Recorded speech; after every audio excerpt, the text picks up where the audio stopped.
Diqqat, diqqat, diqqat! Tezkor xushxabar! O'zbekistonda o'zgalar parvarishiga muhtoj nogironligi bo'lgan 18 yoshgacha bolalarning parvarishi bilan band bo'lgan qonuniy vakiliga har oyda 745 ming so'm miqdorida nafaqa to'lovi joriy etilgan. Mazkur nafaqa nogironlik belgilangan muddatning butun davriga, biroq bola 18 yoshga to'lgunga qadar har oy davomida to'lanadi. Nafaqa fuqarolarning murojaatlarisiz, ya'ni proaktiv shaklda tayinlanadi va to'lanadi.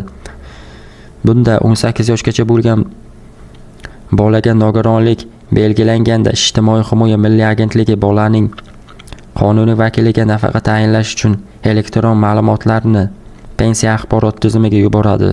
Shuningdek, nogironligi bo'lgan 18 yoshgacha bolalarning o'zlariga ham har oyda 920 ming so'm miqdorida nogironlik nafaqasi to'lanadi, deyiladi xabarda. Ushbu videorolikimiz yoqqan bo'lsa, like bosing.